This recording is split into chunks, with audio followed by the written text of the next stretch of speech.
गांव के लोग आनन फानन में अपने घरों की ओर लौट रहे थे, जैसे उन्हें किसी अनदेखे खतरे का आभास हो गया हो।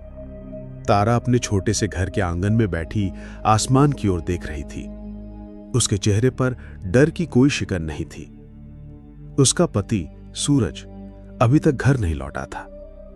वो लकड़ियां बेचने शहर के बाजार गया था और ऐसे तूफानी मौसम में उसकी वापसी मुश्किल हो सकती थी। तारा ने घर के दरवाजे कसकर बंद किए और बेचैनी से बैठ गई। जैसे ही उसने दरवाजा बंद किया, बिजली जोर से कड़की और मूसलाधार बारिश शुरू हो गई। हवा इतनी तेज थी कि लग रहा था जैसे घर की छत उड़ जाएगी। बारिश की बूंदें खिड़कियों पर ऐसे गिर रही थी जैसे कोई बाहर से पत्थर फेंक रहा हो। छोटी जी चंदा बारिश की आवाज से सहमी हुई थी। माँ, बाबा कब आएंगे? वो जल्द ही आ जाएंगे मेरी प्यारी चंदा। लेकिन तारा के दिल में एक अजीब सा डर घर कर गया था। उसे याद आया कि गांव के बुजुर्ग कहा करते थे कि ऐसी तूफानी रातें प्रेत घाटी की भटकती आत्मा की वजह से होती है। वो आत्मा उन लोगों को ढूंढती है जो अंधेरे में अकेले होते हैं। वो उनकी आवाज की नकल करती है और उन्हें अपनी ओर बुलाती है।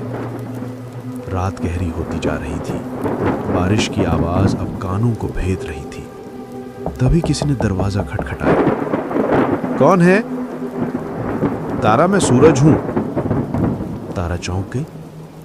उसने सोचा कि एक भूत है, लेकिन ये तो सूरज था। मैं दरवाजा खोलूंगी, ये कहकर वो दरवाजे की ओर बढ़ी। लेकिन जैसे ही उसने दरवाजा खोलना चाहा, चंदा ने उसे पीछे से कसकर पकड़ लिया। नहीं मां, दरवाजा मत खोलो, वो बाबा नहीं है। तारा अवाक रह गई। तुम क्या कह रही हो? चंदा ने कांपती आवाज में कहा। जब वो बोल रहा था तो उसकी आवाज बहुत अजीब थी, जैसे किसी अंधेरे कुएं से आ रही हो। तारा ने चंदा की बात पर गौर किया और उसका दिल दहल गया। उसे याद आया कि गांव के लोग कहते थे कि उस भटकती आत्मा की आवाज में एक अजीब सी गूंज होती है, जो किसी भी व्यक्ति की आवाज की नकल करने के बाद भी बनी रहती है। तारा दरवाजे से दूर हट गई और अपनी बेटी के साथ घर के एक कोने में दुबक कर बैठ गई। बाहर से फिर आवाज आई। तारा, क्या हुआ? दरवाजा खोलो, बहुत ठंड लग रही है। इस बार आवाज थोड़ी तेज थी। तारा ने सोचा कि चुप रहना ही बेहतर है। वो जानती थी कि अगर उसने दरवाजा खोला तो वे कभी जीवित नहीं बच पाएंगे। बाहर से कोई आवाज नहीं आ रही थी। बारिश की आवाज के अलावा सन्नाटा था।